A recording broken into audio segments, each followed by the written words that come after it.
thank you everybody for your patience.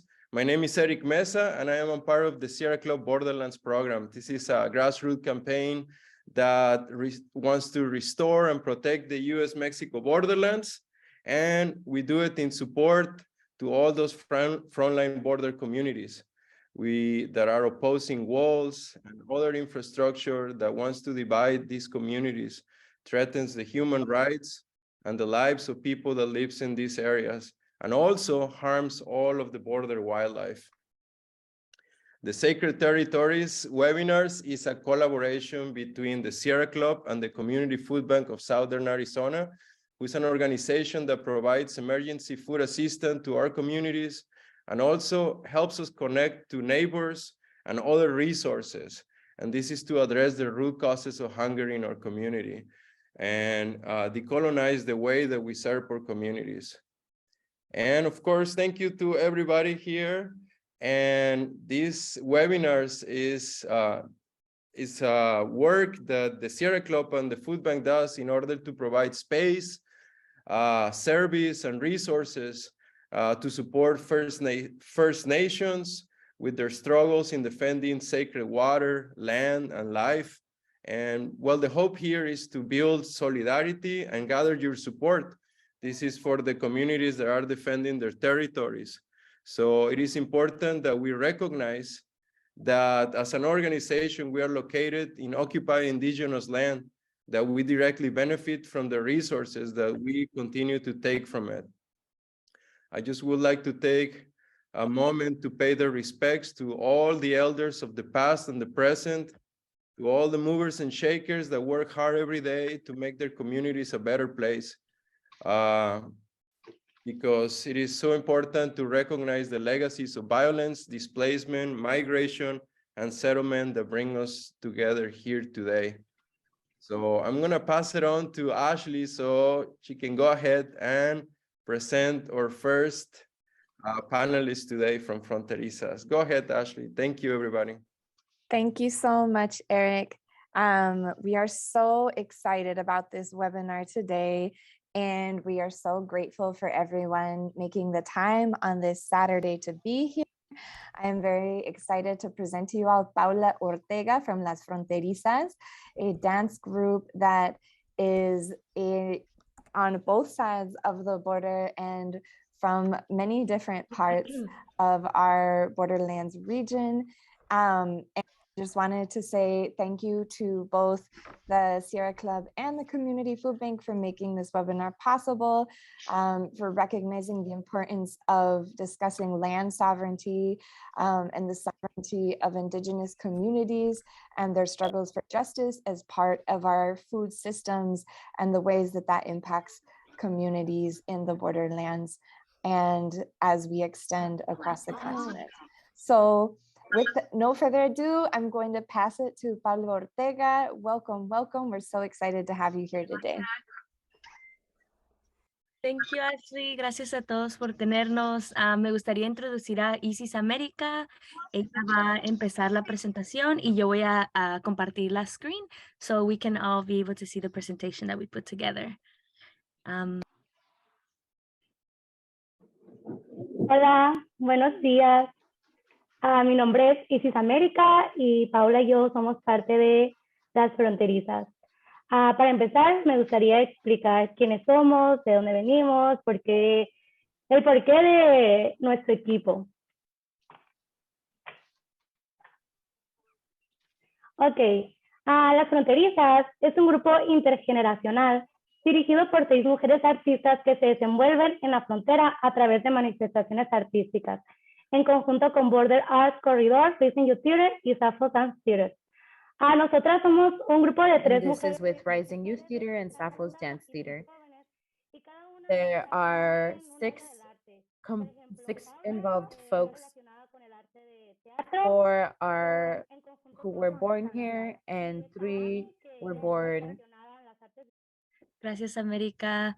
So eso es un poco de quiénes somos como las fronterizas. That's a little bit about who we are. Pues nosotros queremos agarrar historias. We want to take stories that happen in our communities like America shared, where four of us grew up, where we were born and raised in Agua Prieta, Sonora, and Douglas, and we would just want to capture the beauty and the love that lives in that community.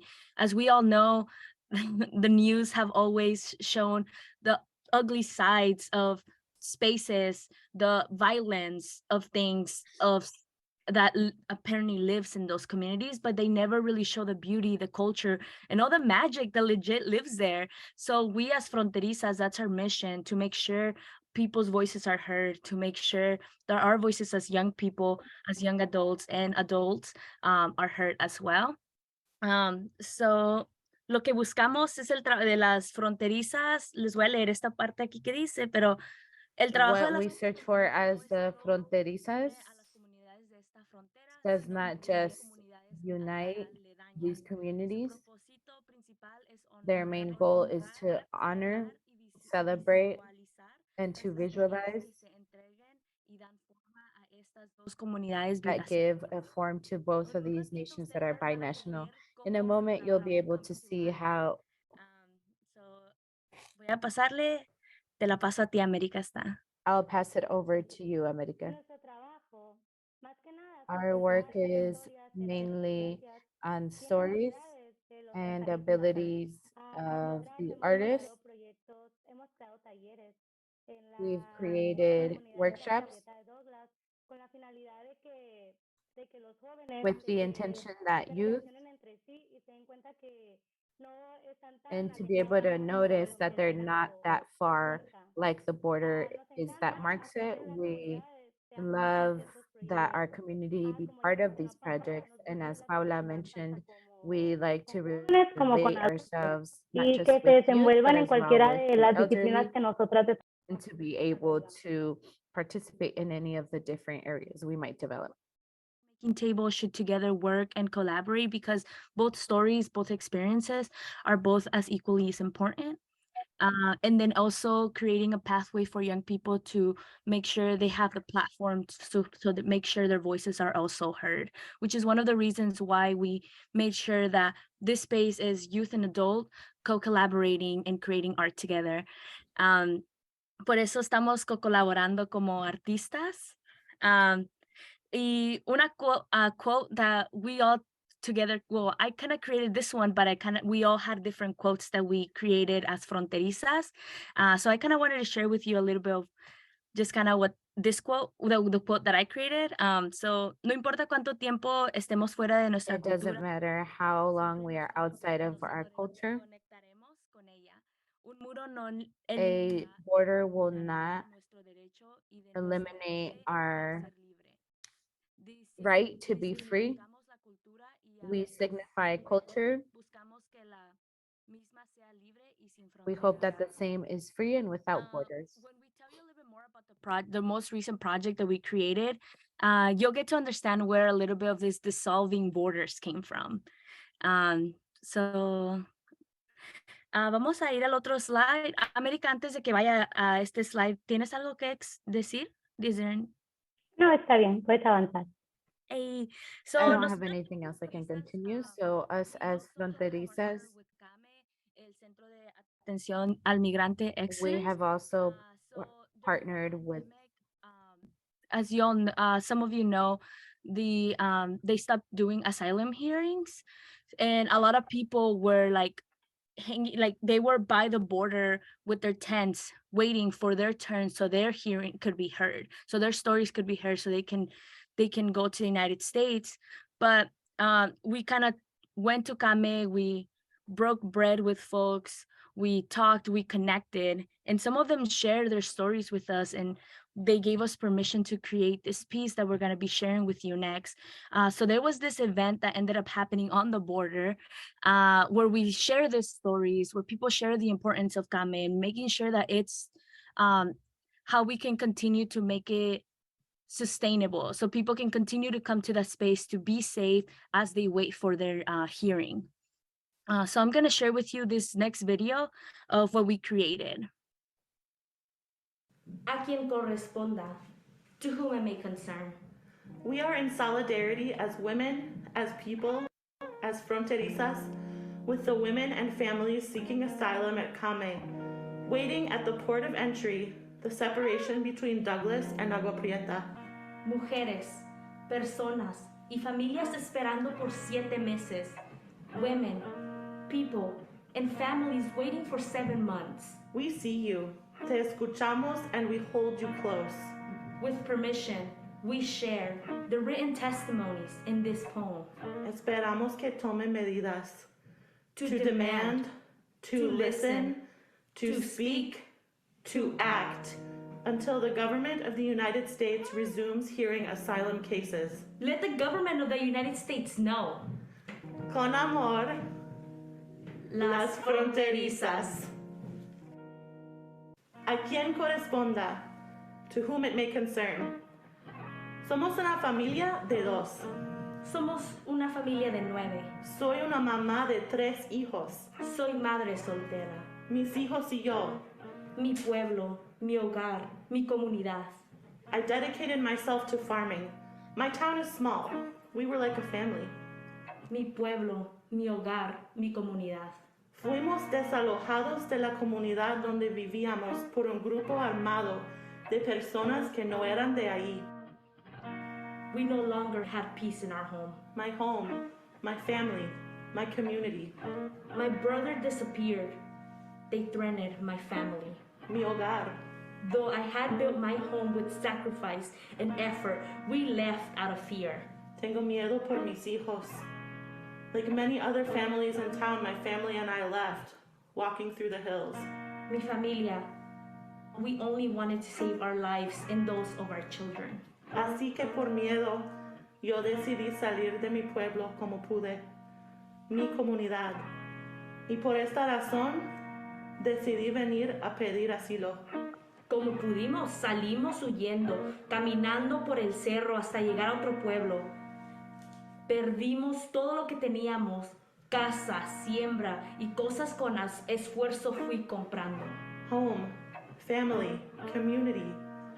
Por ese motivo fue que llegamos hasta aquí, en Agua Prieta, Sonora, con la esperanza de que nos den asilo en los Estados Unidos y así poder salir adelante. I can no longer return to my home. Hogar. Llevo 7 meses esperando en el albergue de Came, porque ya no es posible regresar a mi pueblo. Y estaré esperando hasta que reabran la frontera para pedir asilo a las autoridades de los Estados Unidos. I am hoping to be in a safe place soon. Familia. We have been waiting for 7 months to apply for asylum and reach a safe place. Comunidad. I'll be waiting here until they open the border I am here with faith and hope. to be able to live peacefully. Somos una familia de 2. Somos una familia de 9. Soy una mamá de 3 hijos. Soy madre soltera. Mis hijos y yo. Hogar, familia, comunidad. Home, family, community. A quien corresponda, to whom it may concern.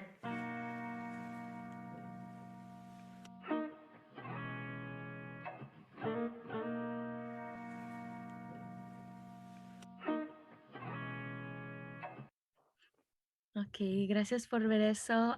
Esta parte se la voy a pasar a you América. for watching that with us. And this part I'm going to pass to America. And after creating these projects in Agua Prieta, Douglas, we moved to January 2019, where Paula Ortega connected us with Paula Acevedo. Paula Acevedo is a Guatemalan artist who is dedicated to theater, and from there we began to create connections to be able to together collaborate and create in the future. In November of 2019, we traveled to the border of Mexico with Guatemala, and we worked with folks in both communities, and we exchanged stories through workshops and through interviews. During this month, during this year, we were working with folks who are from Chiapas and folks who are from Guatemala. We traveled to the House of Sculptures in Chiapas and we did workshops. We're working with folks in the Chiapas community. We developed workshops during these workshops, we were able to see how folks from Chiapas and Guatemala, how they see the border. And it was really interesting to me that when we asked them to interpret what the border was for them, their bodies were very their bodies were all constantly communicating amongst themselves, and for them a border is just a space that separates them. And when it was our turn to interpret what the border is for us in Mexico, our bodies were stiff. There wasn't communication amongst us. We didn't want to have anybody to pass because that's how we see the border. And one of the visions that this group has is to eliminate these barriers, both mentally as well as physically about the border, and to really be able to see that we are just one community. And in November of 2021, the pandemic started. We weren't able to physically travel, but even then contactándonos we were vía Zoom in contact y mantuvimos through nuestra relación. Zoom, and we were able to maintain our relationship to begin a mini project that is called Traveling During Pandemic Times.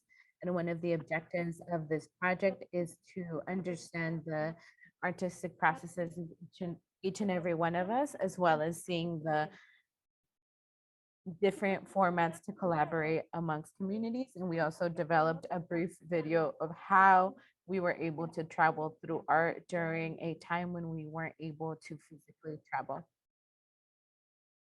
We were also able to deepen our understanding of projects and to develop larger projects. And here shortly, we're going to see the results of our project Traveling Through Times of COVID. Here are some brief images of our workshops. And as you can see, there is the House of Culture in Chiapas. There's also folks from Guatemala who are there with us sharing ideas in this same circle.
Recordando aquellos tiempos cuando en Chiapas yo viví, estoy lleno de recuerdos por lo que yo haya aprendí.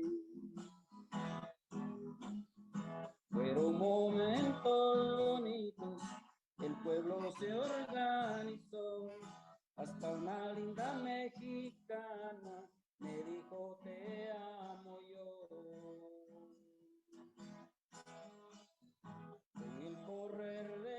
¿Quién es en Arizona una persona común guatemalteca que ha cruzado la frontera para vivir acá? ¿Qué ideas despierta su presencia acá? ¿Quién es en Guatemala una persona común de Arizona que ha cruzado la frontera para vivir allá? ¿Qué ideas despierta su presencia allá?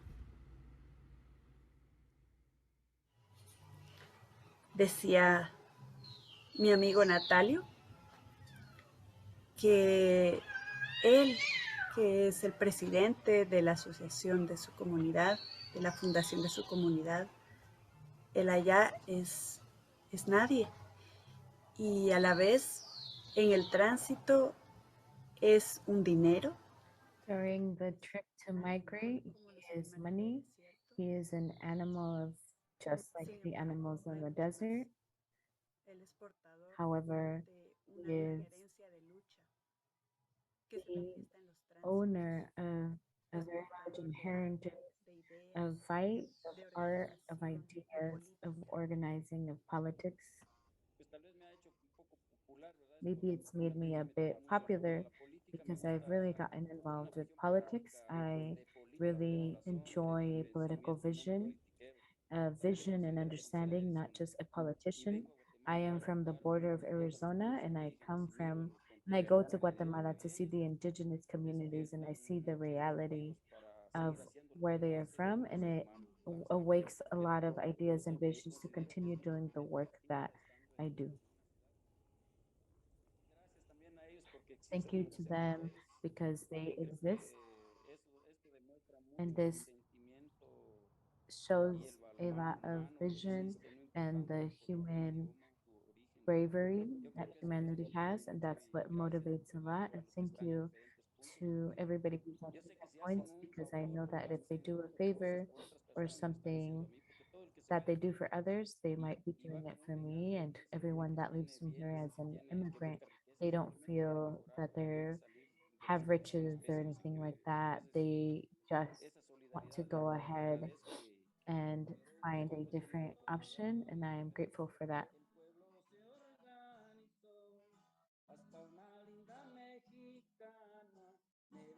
Te amo yo. Con el correr de los años, el tiempo todo lo cambió. A muchos amigos recuerdo que jamás olvido yo. ¿Cómo no voy a querer a mi linda Trinidad, que allá junto a los volcanes en Escuintla se quedó? ¿Cómo no olvidar a mi linda Trinidad, que allá cerca de los volcanes en Escuintla se quedó? ¿Cómo poder olvidar a mi nueva libertad que muy cerquita de...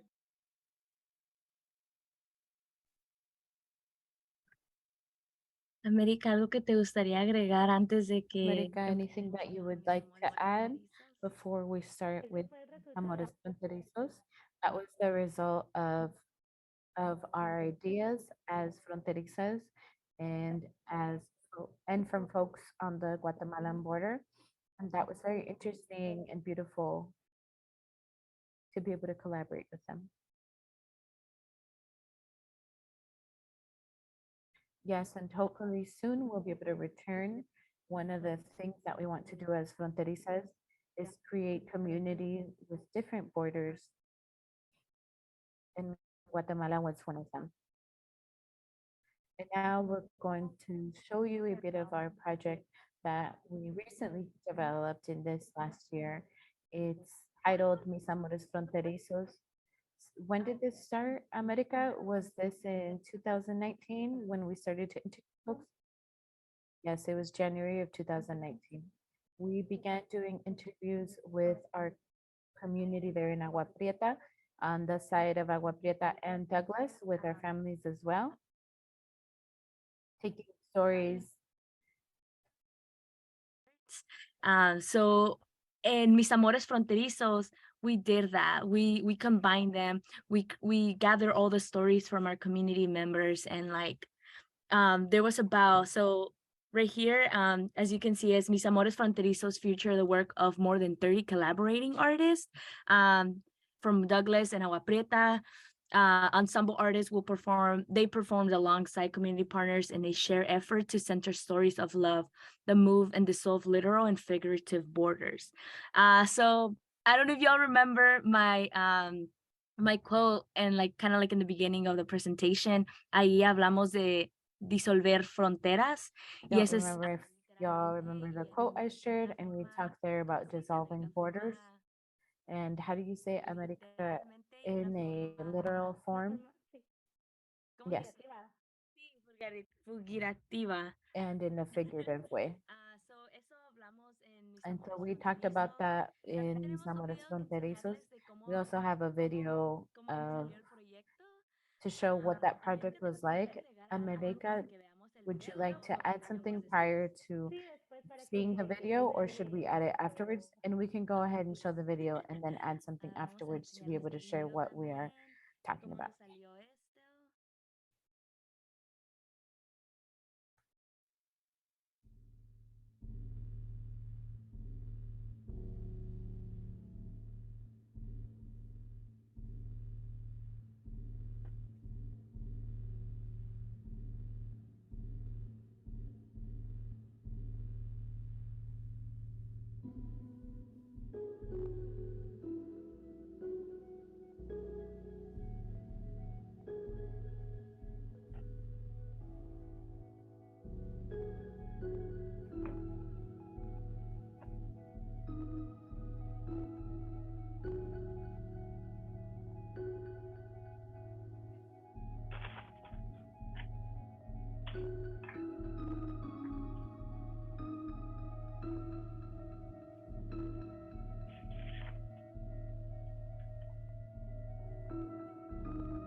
Fronterizos.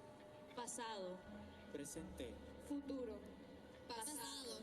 Mis amores fronterizos. Cuando tenía 20 años, crucé la frontera. Back then, times were better. I feel like I was happier.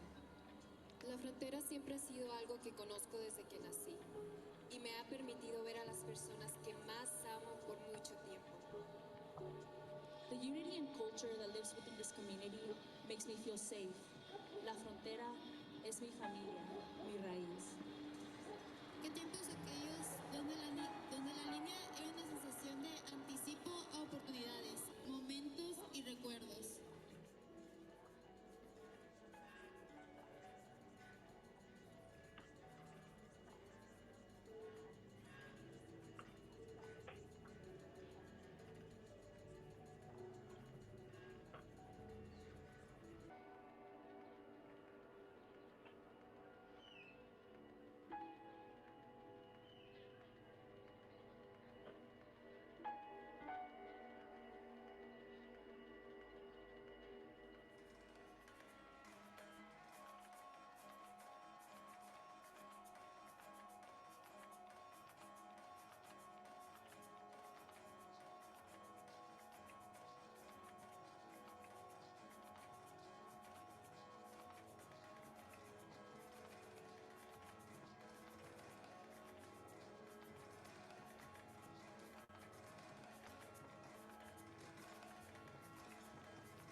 So, eso fue el resultado. That was a result of Mis Amores Fronterizos. We had to cross a lot of different limitations to be able to get to that presentation. Yes, this project has been one of my favorite projects because we literally crossed a giant border where we created the same event, but simulating that there was no border. It was the same things were occurring, the same acts, the same theatrical events without to simulate that there wasn't a border and having a projector going to be able to see what was going on both ends of the border. Thank you very much to everybody for your time. This has been all on our end, and we are the Fronterizas. Thank you. Thank you so much. That was like really beautiful. I really appreciate all the work you all doing. And I'm gonna pass it on to Lorelei. Thank you. Can you play that first video for me, please? Yeah. Yes. Give me one. Okay, I'll just introduce myself while you do that. My name is Lorelei Williams. I am from Shakti Nations on my mom's side and St'Alis on my dad's side, which are indigenous communities here in Canada. I live in Vancouver, BC, which I think a lot of people know. And yeah, I have a video to share, and it shows a little bit about many things that are dance group. Decided to form a dance group called Butterflies in Spirit to honor missing and murdered Indigenous women and girls. And tonight, Butterflies in Spirit is celebrating their 10-year anniversary with a special presentation honoring those that we've lost. And this performer from Mexico is wearing a dress made of clothing of people that have disappeared in her country. For Palahelsia, this mission to raise awareness is personal. Her cousin, Tanya Holick's DNA was found on serial killer Robert Picton's farm, and her aunt, Williams, has been missing since the 1970s. We need a lot of help. We need to help end this. Her dance group, which consists of children and relatives of those that are missing or were murdered, joined forces with the dance troupe Ariosa to take their message to new heights.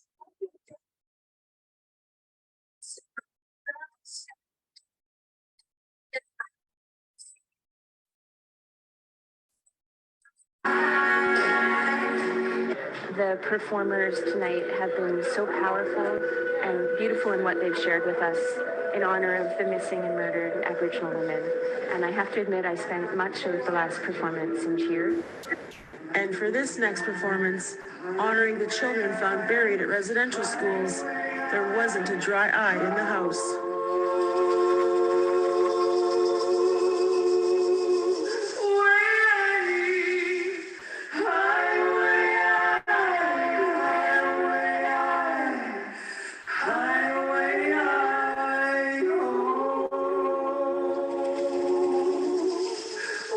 Other non-Indigenous people, they need to acknowledge that this is actually happening, because if they don't, then the systems will still be racist, and that's one of the many reasons why we're still targeted. Butterflies in Spirit will soon embark on a tour across South America. Tina House, APTN National News, Vancouver.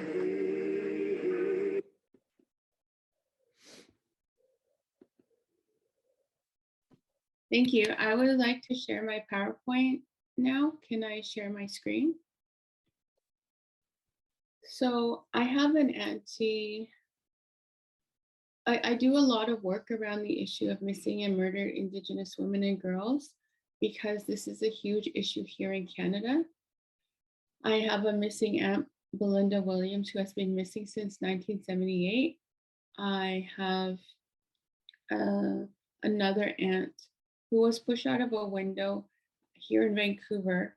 Thankfully, she survived. My other cousin, Dorena Green, was taken by a different serial killer, Terry Arnold, and she was raped by him in the mountains when she was 16 years old. Thankfully, she survived as well. My other cousin, Tanya Holick, went missing in 1996. She was murdered by a different serial killer, Robert Picton.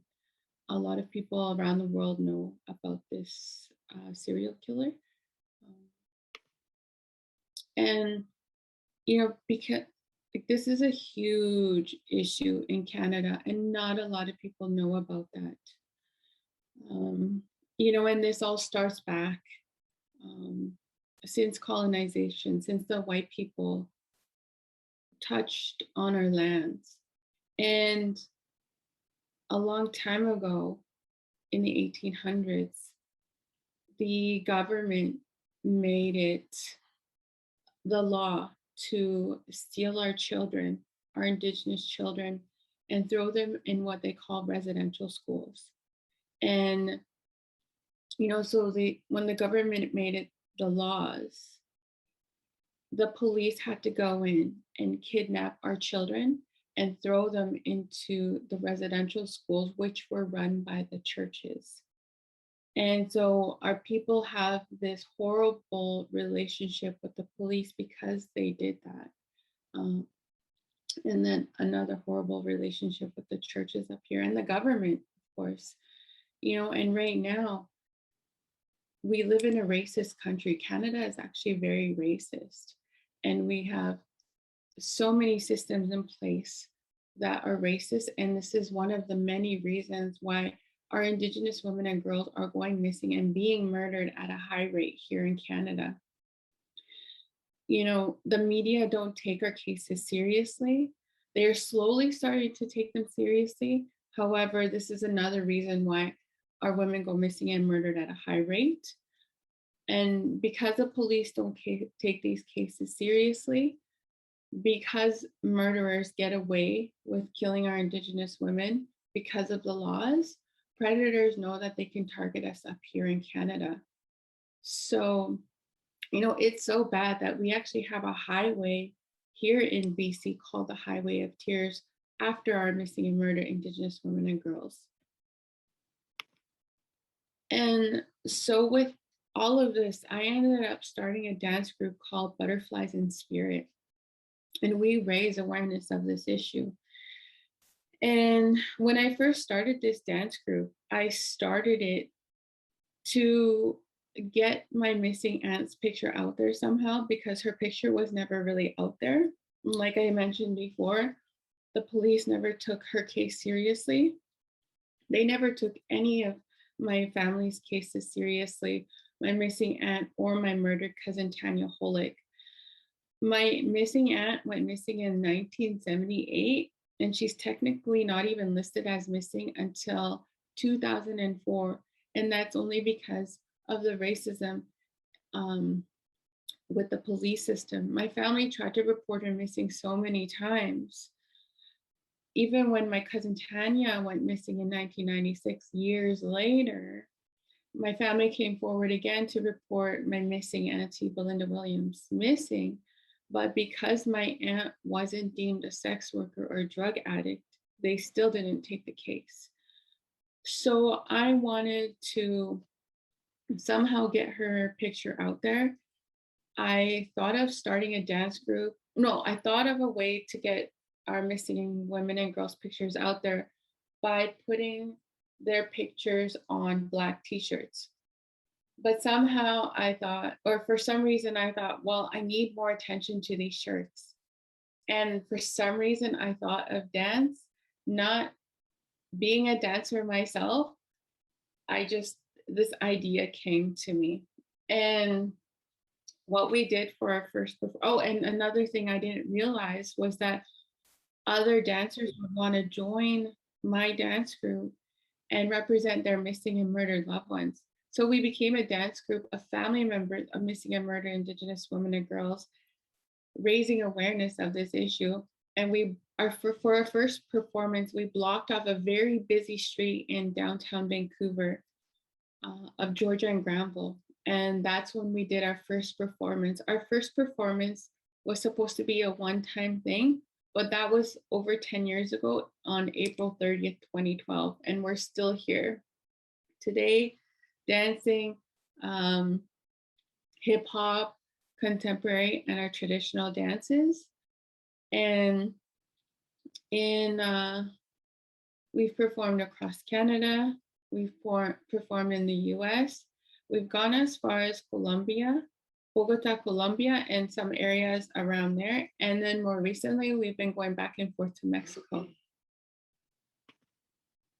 And here are some pictures of us in Colombia.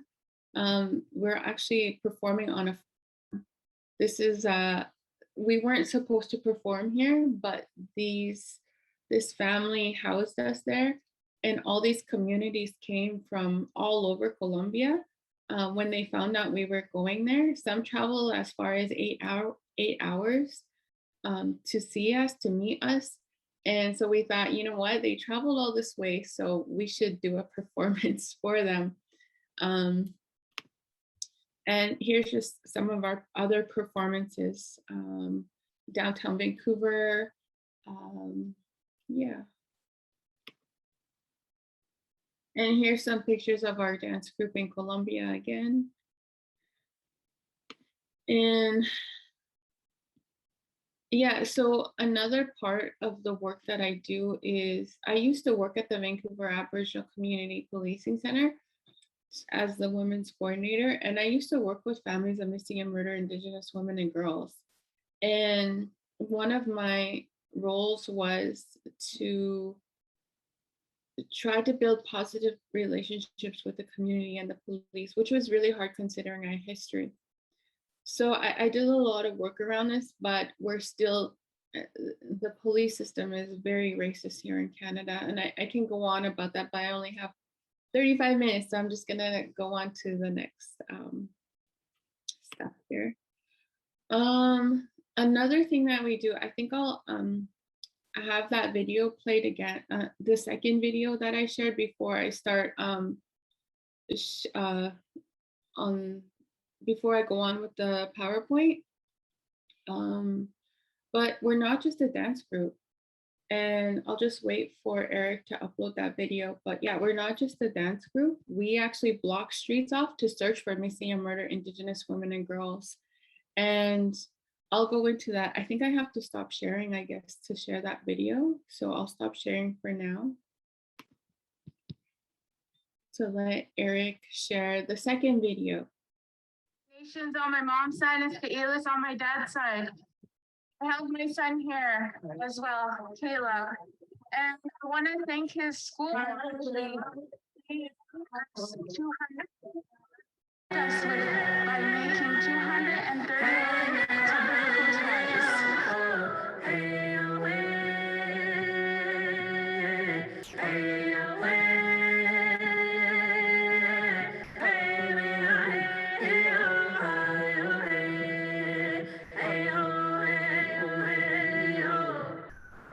Remember me,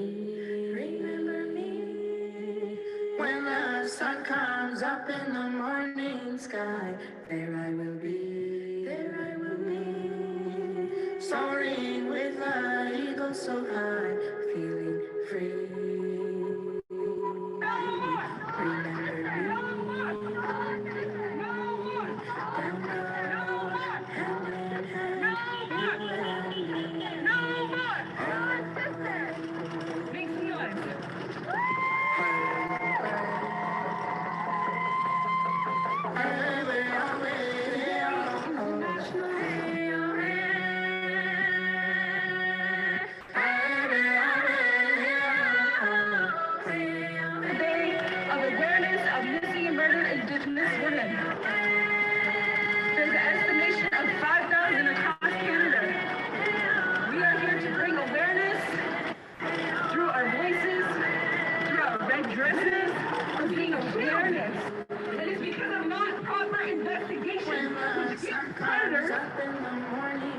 Permission to kill our women because they think they can get away with it. Shame. So these have to be stopped. They have to show that there is consequence when you kill an Indigenous woman. When I say no more, you say stolen citizens. No more. Stolen citizens. No more. Stolen citizens. No more.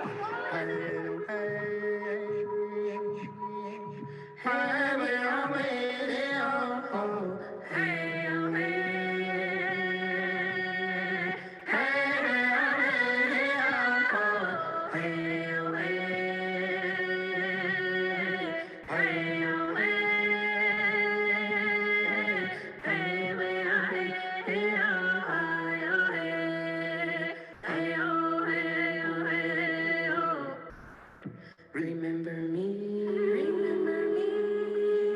when the sun comes up in the morning sky, there I will be, soaring with the eagle so high, feeling free. Remember me, down the road, hand in hand, you and me.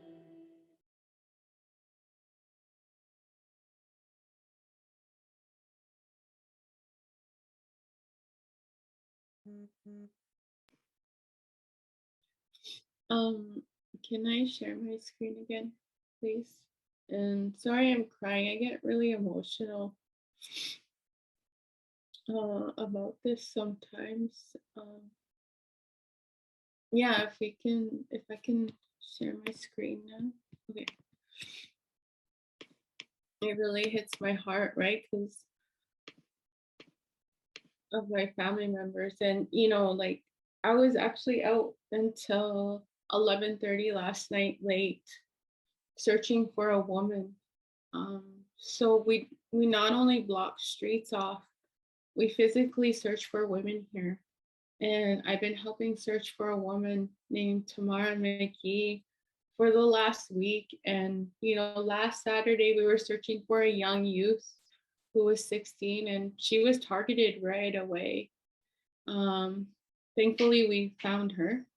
But these are the kinds of things that are happening here in Vancouver. And more recently, a lot of people are becoming very well aware of these cases that I'm showing you right now. On the left side is Noelle Osup. She went missing just over a year ago. And she was only 13 years old when she went missing. They found her body with another body in a small rundown apartment in the downtown east side here in Vancouver. And so we've been supporting that family. We did a vigil for that family. And on the right is Tatiana Harrison, who went missing in April of this year. They found her body on a boat 2 weeks later, but they didn't, she was unidentified. So her family didn't even know until August. And we were desperately searching for Tatiana. And, you know, there's another story, Chelsea Portman, that I would like to share, but it's connected to Mexico as well. So I'll share that one because she went missing first before Tatiana and Noelle Osup. But like I said, we're not just a dance group. We search for our missing and murdered loved ones. And that has landed me in Mexico quite a few times. We've not only performed down in Mexico, I've gone down and done searches for the disappeared in Mexico. And these have helped me in the cases up here when I'm searching for our missing and murdered loved ones. You know, it helped me in Chelsea Portman's case. It's helping me in Lisa Marie Young's case. Lisa Marie Young went missing 20 years ago. And these are actually, like, when the other dance group shared their video, it really reminded me of when I was near Tijuana and Mexicali. And, you know, we were climbing these mountains. We were right at the border searching for the disappeared. This is me in the truck going further in, closer to the border. And, you know, we would see things along the border, like this little sock here is a little Hello Kitty sock, I believe. We found quite a few clothes. And, you know, the first search for the disappeared that I did was down in Morelos. And, you know, right when I got there, they had already found 4 remains. And when we did more digging and searching, as you could see, we dug deep and we would send cadaver dogs down there. We ended up finding 14 to 16 human remains and in just that one area. And I say 14 to 16 because, you know, there was 2 remains that we weren't sure if it was one person or if they were actually 2 people, the way they were placed. But again, like, these searches in Mexico have helped me. You know, when I was in with the International Brigade in Tijuana, near Tijuana, in that area and close to the border, those communities along the border, there was this moment where I was on a truck and all of a sudden these guys started yelling and pointing, and I saw a coyote running up. And, you know, I had to have, like, people were translating to me what was going on because I don't speak Spanish. But they actually jumped out and they started running towards the coyote. And I was like, what are they doing? What are they doing? Why are they running to the coyote? You're supposed to be running away from coyotes. And what they told me was that coyotes like to bring human remains to their dens. And I was like, oh my God. So they found human remains at dens before. And this actually helped me because Chelsea Portman went missing over 2 years ago. Again, we blocked off the streets. We did our performance. We searched for her physically. And then she was found last April as well. She was found in $1 million home here in Vancouver. And we blocked the streets off again to ask for tips about what happened. But when they found her human remains, some of her remains were missing. A part of her fingers were, some of her fingers were missing, and some of her head. And I was like, they were trying to say maybe some animals took her. And I said, well, there's a lot of coyotes in the area.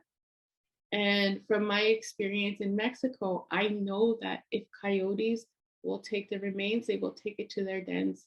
So they actually listened to me. The police actually listened to me this time. And they shut down the closest park, which had a lot of coyotes, and they searched their dens. Unfortunately, they didn't find anything, but you know, just that experience helped me in her case up here. And you know, again in Mexicali, you know, I met this guy here. He oversees the transportation system there, and he does an amazing job there. He's actually a family member too. His aunt is missing. But when I really would like his system up here in Vancouver, you know, when he showed me his whole system and how there's specific taxis for just women and children, there's specific areas. I don't know if you can see, this is the bus, you know, they have pink seats for just women and children. And the fact that they have the ability to shut down taxis, they have the ability to shut down the transit systems. If anything happens, if there's a call, if there's any violence towards women and girls, they can actually shut down these systems and have the police go to those buses. And also their camera footage is actually kept for 1 year. Nothing gets deleted. And this is another issue that's happening here in Vancouver is, you know, we have problems getting footage of women who are going missing. You know, we keep telling the police, you need to get footage here, you need to get footage there. Somebody said she was spotted here, but we have such a hard time with the police actually doing their jobs. But when they finally go to get the footage, it's erased because sometimes the footage is erased after 24 hours, a couple of days or 1 week, a couple of weeks or 1 month. So this is what we're up against here in Vancouver. And so I just love the system in Mexicali. And yeah, I have my children, and you know, this is a totally on a different note. You know, I've got 2 kids and they follow me. They've been following me around doing this work, and you can actually see them on the left. We block the street off. We're pretty well known for blocking streets off to dance or to search for missing and murdered women. And here they are just sitting there eating freezies or pops, the freezies, they look like freezies. This is a busy intersection in Vancouver, and they're just sitting there chilling out eating those.